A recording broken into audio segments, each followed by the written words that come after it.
Students, we are discussing about feature of a cell.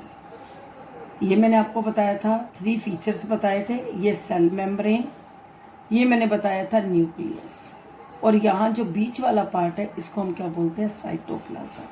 Cytoplasm में क्या होता है, जेली लाइक लिक्विड होता है।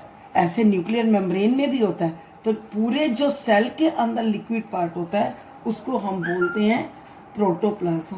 तो ठीक है, पहले मैं उसके बारे में बता देती हूँ। Liquid content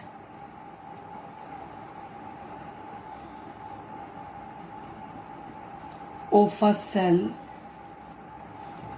is protoplasm. ठीक है ना, सारे न्यूक्लियस के अंदर लेकिन साइटोप्लाज्म क्या है, it is a jelly like substance. It is a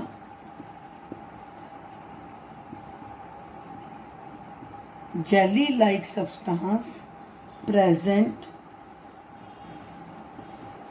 between nuclear membrane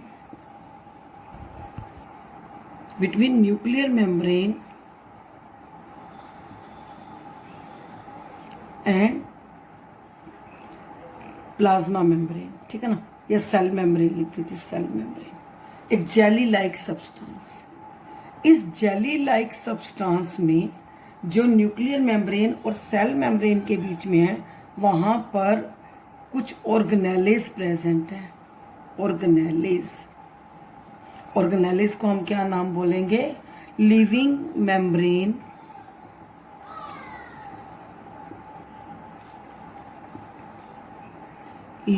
membrane bound bodies.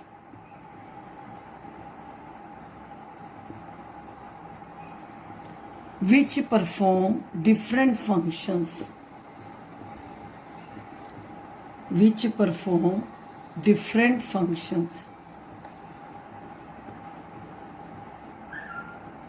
Different functions को क्या करती है, परफॉर्म। ये साइटोप्लाज्म, इसमें छोटी छोटी ऐसे लिविंग मेम्ब्रेन बॉडीज हैं जो डिफरेंट फंक्शंस करती हैं, और उसको हम बोलते हैं ऑर्गेनेल्स। अब उनमें से आपको मोस्टली नेम सबके बताती हूँ, और आपकी बुक में जो फंक्शन है वो 2 ऑर्गेनेलिज के हैं, एक वैक्यूल का और एक प्लास्टिड का। नेम सभी के बताऊंगी, और इसके बाद 2 को अब मैं सेल ऑर्गेनेलिज पहले तो बता दी, किसके अंदर सेल ऑर्गेनेलिज होते हैं, साइटोप्लाज्म में। साइटोप्लाज्म किसके बीच में होता है, न्यूक्लियर मेम्ब्रेन और प्लाज्मा मेम्ब्रेन या सेल मेम्ब्रेन के बीच में जेली लाइक लिक्विड होता है। अब जो ये सेल ऑर्गेनेलिज है कौन कौन से हैं, देखो सबसे पहले हम बात करते हैं माइटोकॉन्ड्रिया। ठीक है ना, माइटोकॉन्ड्रिया, इनके सिर्फ नेम है और फंक्शन सिर्फ 2 के हैं, वैक्यूल का और किसका है, प्लास्टिक का। ये माइटोकॉन्ड्रिया दोनों के अंदर प्रेजेंट है। ठीक है ना, प्लांट्स के अंदर भी प्रेजेंट होता है, प्लांट सेल भी होता है, एनिमल सेल भी होता है। प्लांट्स के अंदर भी प्रेजेंट है, एनिमल्स के अंदर है। इसको हम नाम देते हैं power house of a cell. हमारे लिए एनर्जी को स्टोर करके रखता है power house of a cell. जो हम खाना खाते हैं उसमें से कुछ जो फूड को, एनर्जी को स्टोर करके ये माइटोकॉन्ड्रिया रखता है, इसलिए इसको बोलते हैं power house of a cell. इसी तरह से दूसरा जो ऑर्गेनेलिज है वो ऑर्गेनेलिज है एंडोप्लाज्मिक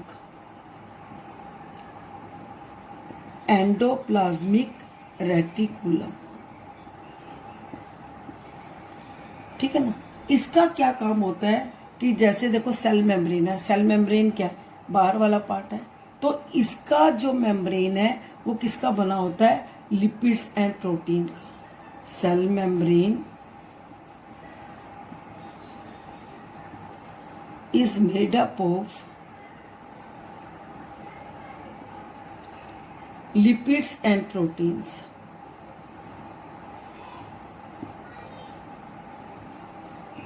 लिपिड्स एंड प्रोटीन। अभी लिपिड्स और प्रोटीन कहाँ बनते हैं, ये बनते हैं एंडोप्लाज्मिक रेटिकुलम में। डिटेल में आगे 9th क्लास में आओगे, अभी थोड़ा थोड़ा हिंट आपको दे रही हूँ। Mitochondria power house of a cell, दोनों के अंदर प्रेजेंट होता है, प्लांट सेल में भी, एनिमल सेल में भी।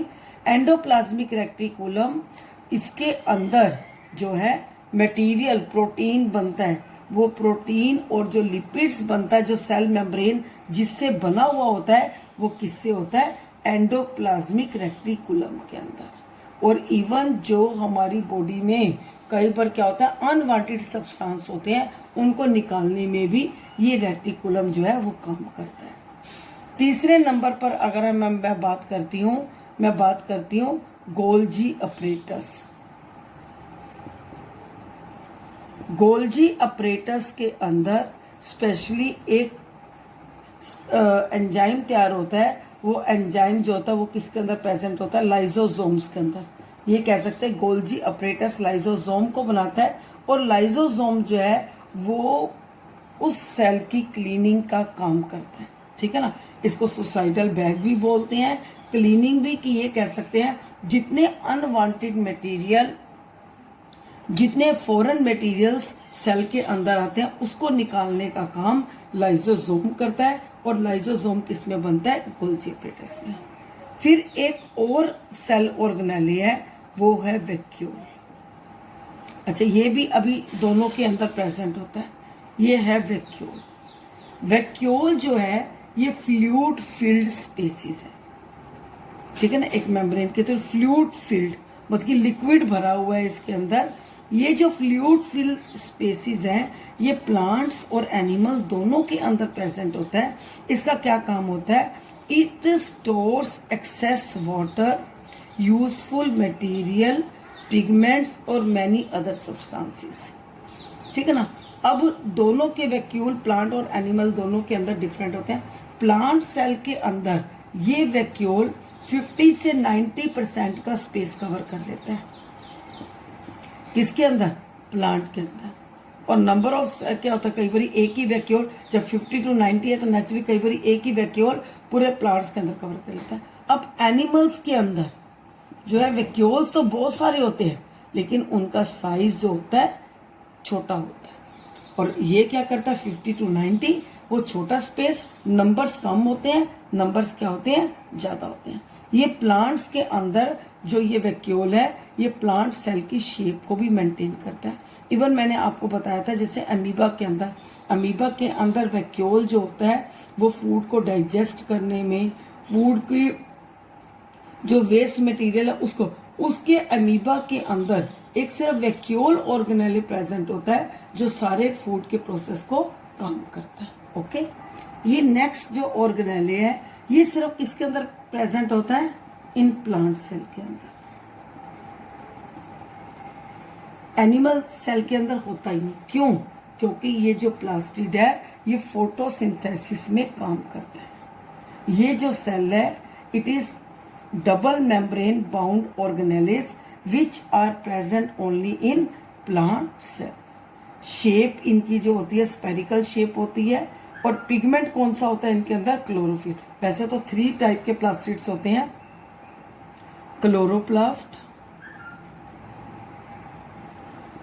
इनके अंदर पिगमेंट कौन सा होता है? क्लोरोफिल। इसकी वजह से ही जो है प्लांट्स फूड प्रिपेयर कर सकते हैं, और ये जो ऑर्गेनेले है ये एनिमल के अंदर नहीं होता। ठीक है ना। दूसरा जो ऑर्गेनेले, जो दूसरा इसकी प्लास्टिड की टाइप है वो है क्रोमोप्लास्ट। क्रोमोप्लास्ट क्या होता है? It gives colour to flowers and fruit. Colours to flowers and fruits. ठीक है ना। और तीसरा जो होता है वो होता है लीकोप्लास्ट। ये क्या करता है? फूड को स्टोर करता है। ठीक है ना। It stores food, they are colourless. ये भी कलर का हो गया, ये भी ग्रीन कलर का हो गया, ये क्या हो गया? कलरलेस। और स्टोर फूड, फूड कौन सा स्टोर करते हैं? In the form of carbohydrate. Naturally जब फूड प्रिपेयर भी करते हैं, फूड को स्टोर भी करते हैं। कार्बोहाइड्रेट, फैट्स, प्रोटीन्स, और इनका कलर क्या होता है? कलरलेस। कलर ग्रीन कलर, ये भी कलरफुल होता है, colourless, and store food in the form of carbohydrate, fat and. अब प्रीवियस वीडियो में हम किसको कंटिन्यू कर रहे थे? न्यूक्लियस को कर रहे थे। मैंने न्यूक्लियस का आपको क्या बताया था? सेंटर ऑफ अ सेल, जिसको कंट्रोल रूम भी बोलते हैं सेल का, ये न्यूक्लियस। अब इस न्यूक्लियस में क्या होती है, डबल मेम्ब्रेन होती है, और ये डबल मेम्ब्रेन क्या होती है, पोरस में होते हैं, ताकि यूजफुल मटेरियल अंदर चला जाए और वेस्ट मटेरियल कहाँ चला जाए, बाहर चला जाए। अब ये कौन सी जगह है, जहां पर साइटोप्लाज्म है, ठीक है ना। तो nucleus has a double layer covering called nuclear membrane, और इस न्यूक्लियर मेम्ब्रेन में it has a pores which allows useful it allows entry of useful material, ठीक है ना। यूजफुल मटेरियल और वेस्ट मटेरियल को किसके अंदर कर देती है, साइटोप्लाज्म में। अब इस न्यूक्लियस के अंदर, ठीक है ना, inside nucleus there is a chromatin material. कौन सा मटेरियल होता है, क्रोमेटिन मटेरियल। ये जो क्रोमेटिन मटेरियल है, जैसे ही सेल डिवाइड होता है, when cell is about to divide, when the cell is about to divide, जैसे ग्रोथ होती है, सेल होता है, तो उस टाइम में ये क्रोमेटिन मटेरियल जो है वो कन्वर्ट हो जाता है क्रोमोसोम में, क्रोमोसोम्स, क्रोमोसोम्स, ठीक है ना, ये क्रोमोसोम्स। अब ये जो क्रोमोसोम्स हैं, इसका स्ट्रक्चर कैसे होता है, रॉड शेप स्ट्रक्चर होता है। ये क्रोमोसोम्स जो हैं, ये किसके बने हुए होते हैं, DNA molecules and protein. DNA का मीनिंग क्या है, डिऑक्सी राइबो न्यूक्लिक एसिड। मैंने न्यूक्लिक एसिड बताया था ना, कुछ एसिड्स हमारी किसका बना हुआ है, डिऑक्सी राइबो न्यूक्लिक एसिड, जो एसिड्स हमारी बॉडी में भी कितने सारे प्रेजेंट होते हैं, तो और किसका है, प्रोटीन का। अब जो ये क्रोमोसोम्स हैं, ठीक है ना, ये क्रोमोसोम मैंने बता दिया डीएनए और प्रोटीन के हैं। अब जो ये डीएनए मॉलिक्यूल्स हैं, ये क्या करते हैं, ये इंफॉर्मेशन को पास करते हैं, जिसको हम बोलते हैं, क्या बोलते हैं, जीन्स। फंक्शनल सेगमेंट, जैसे अगर हम देखें किस तरह से ये डीएनए मॉलिक्यूल का अगर ये बने हुए हैं, तो इसका जो फंक्शनल सेगमेंट है, functional segment of DNA known as genes, ठीक है ना। रिपीट कर रही हूं, chromosomes are made up of a DNA molecules and proteins and functional segment of a DNA is known as genes. अब जीन्स का अगर हम कहें कि डेफिनेशन क्या है, genes is a unit of inheritance, ठीक है ना। इनहेरिटेंस मीन्स उत्तराधिकारी, जो हेरिडिटी करैक्टर को जनरेशन टू जनरेशन पास करता है। आप अपनी बुक में देखोगे, येलो बॉक्स में लिखा हुआ है, मैं रिपीट कर रही हूं, gene is a unit of inheritance in living organism, it transfer heredity information generation to generation. जैसे अगर हम हाइट की बात करें, हम कलर ऑफ आई की बात करें, कलर ऑफ हेयर की बात करें, तो इन सब का जो रोल है किसका होता है, जीन्स। ये जीन्स किसके होते हैं, functional segment of a DNA.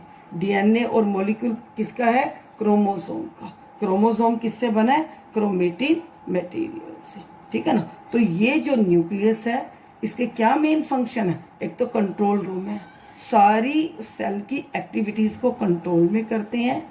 दूसरा, जो जीन्स हैं वो इस न्यूक्लियस में बनते हैं, और ये जो न्यूक्लियस में जो जीन्स बनते हैं, इनका क्या काम होता है, हेरिडिटी इंफॉर्मेशन को जनरेशन टू जनरेशन पास करना, ठीक है ना। जैसे हम कहते हैं कि पेरेंट्स की ब्राउन आइज है, तो आगे बच्चों की ब्राउन आइज है, या ब्लू आइज का आप देखते हो, हाइट का देखते हो, तो इस तरह की जो ये इंफॉर्मेशन होती है, ये सारी की सारी किसमें प्रेजेंट होती है, न्यूक्लियस, जो सारे करैक्टर को पास करता है। ओके स्टूडेंट्स, अब इसके साथ अब हम यहाँ पर देखेंगे कि यहाँ पर जो ऑर्गेनिज्म है वो 2 पार्ट में डिवाइड हो जाते हैं।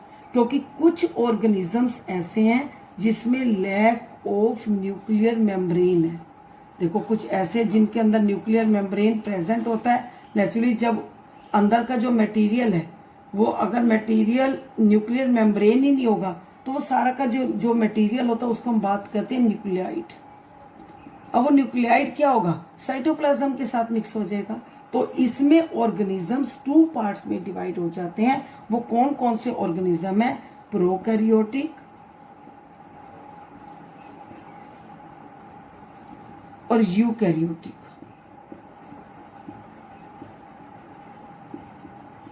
ठीक है ना। अब प्रोकैरियोटिक और यूकैरियोटिक में क्या है कि जैसे प्रोकैरियोटिक है सेल्स या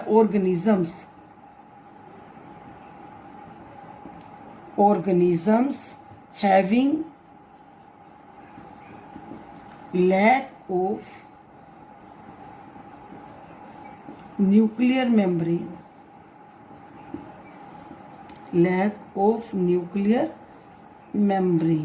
ठीक है ना, उनको हम क्या बोलते हैं, प्रोकैरियोटिक ऑर्गेनिजम्स। जैसे अगर हम बात करें बैक्टीरिया की, ठीक है ना, बैक्टीरिया की बात करते हैं, या इसमें अगर हम बात करते हैं एल्गे की, ये ऑर्गेनिजम्स क्या हैं, वो ऑर्गेनिजम्स जिनका न्यूक्लियर मेम्ब्रेन प्रेजेंट नहीं होता, जिनका न्यूक्लियाइड जो है, जिनका जेनेटिक मटेरियल साइटोप्लाज्म के साथ मिक्स होता है। अब हम बात करते हैं यूकैरियोटिक। यूकैरियोटिक क्या है, ऑर्गेनिजम्स हैविंग न्यूक्लियर मेम्ब्रेन, जिनका न्यूक्लियर मेम्ब्रेन होता है, प्रेजेंट होता है, जेनेटिक मटेरियल जो है वो अंदर न्यूक्लियर मेम्ब्रेन के रहता है। ऐसे ऑर्गेनिजम्स को हम बोलते हैं यूकैरियोटिक ऑर्गेनिज्म। यूकैरियोटिक में मीन्स कि जैसे प्लांट्स, एनिमल्स, ठीक है ना, जिनकी information heredity generation to generation pass करती है। तो इस तरह से एक देखो न्यूक्लियस के बिहाव पर ऑर्गेनिजम्स 2 पार्ट में डिवाइड हो जाता है, lack of nuclear membrane, presence of nuclear membrane. Lack में क्या हो जाता है, प्रोकैरियोटिक हो जाता है, इसकी जेनेटिक मटेरियल पास नहीं होती, इनकी साइज छोटा होता है, और यूकैरियोटिक जिनके अंदर न्यूक्लियर मेम्ब्रेन जो है वो प्रेजेंट होता है। ओके, देखो स्टूडेंट्स, मैं यहाँ पर आपको प्लांट सेल का डायग्राम दिखा रही हूँ कि प्लांट सेल कैसे होता है। इसमें आप ये साइड पर पहले देखो कि साइड पर इसके क्या है, सेल वॉल है, ठीक है ना। सेल वॉल के बाद क्या है, सेल मेम्ब्रेन है, बीच में आप देखो डिफरेंट टाइप के सेल ऑर्गेनेल्स। यहाँ पर पहले सेल वॉल को आपने डायग्राम यहाँ से ले सकते हो, तो यहाँ से भी बना सकते हो, सेल वॉल है। फिर उसके बाद आगे अंदर ये क्या है, सेल मेम्ब्रेन। ये डिफरेंट सेल ऑर्गेनेल्स, जैसे गोल्जी अपरेटस के बारे में मैंने आपको बताया, ठीक है। सेल मेम्ब्रेन क्या है कि जो ऑर्गेनेल्स के पार्ट को कवर करता है वो मेम्ब्रेन हो गया। प्लास्टिड्स जो सिर्फ किसके अंदर होता है, प्लांट्स के अंदर प्रेजेंट होता है। यहाँ पर वैक्यूल को देखो, 50 to 90% का जो है स्पेस इस वैक्यूल ने कवर किया, और सिर्फ एक ही वैक्यूल है। राइबोसोम्स क्या होते हैं, जो प्रोटीन को बनाने के काम आते हैं। एंडोप्लाज्मिक रेटिकुलम का देखो रोड शेप स्ट्रक्चर होता है, जो सेल मेम्ब्रेन के पार्ट को बनाने के लिए हेल्प करता है। इसी तरह से अगर हम देखते हैं नीचे एनिमल सेल के, अब एनिमल सेल में आप देखो कोई सेल वॉल नहीं है, बाकी आपको इसके अंदर प्लास्टिड नजर नहीं आएगा। क्या आएगा, बाहर सेल मेम्ब्रेन, ठीक है ना। फिर यहाँ पर क्या, माइटोकॉन्ड्रिया। माइटोकॉन्ड्रिया क्या है, power house of a cell है। फिर राइबोसोम्स प्रोटीन बनाने के लिए। अब यहाँ पर वैक्यूल का साइज देखो, वहां पर भी आपको वैक्यूल का साइज दिखाया था 50 to 90%, लेकिन वहां पर एक ही वैक्यूल था। लेकिन अगर आप यहाँ पर देखो, यहाँ पर कितने वैक्यूल हैं, यहाँ पर 3 वैक्यूल है। लाइजोसोम्स क्या है, suicidal bag. Suicidal bag means जितने भी फॉरेन मटेरियल, अनवांटेड मटेरियल है, उन मटेरियल को बाहर निकालने में हेल्प करता है। तो आपने डायग्राम बनाना है प्लांट सेल का, एनिमल सेल का, यहाँ से भी बना सकते हो, बुक से भी बना सकते हो। अब मैं आपको दिखा रही हूँ, अब ये डिफरेंस देखो, अब प्लांट सेल और एनिमल सेल के बीच में। प्लांट सेल में सेल वॉल प्रेजेंट है, सेल वॉल एब्सेंट है, या इसका जो साइटोप्लाज्म है वो एनिमल सेल की तरह डेंस मीन्स गाढ़ा नहीं होता। मैंने कहा था ना, विस्कस जेली लाइक सब्सटेंस, जबकि एनिमल सेल का जो जेली लाइक सब्सटेंस है वो विस्कस, विस्कस मीन्स गाढ़ा।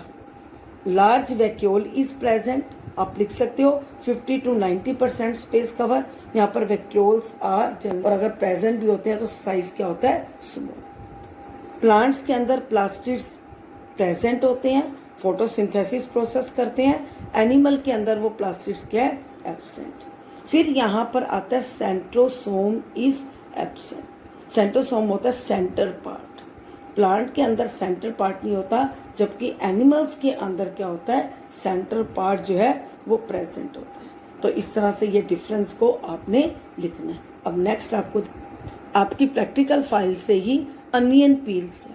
अनियन का मैंने देखा तो क्या बताया था, जो रॉबर्ट हुक ने सबसे पहले किस पे किया था, कोर पे किया था। कोर क्या था, डेड सब्सटेंस था। उसके बाद उसने किस पे किया, अनियन पील पर। Onion peel means living part of a cell.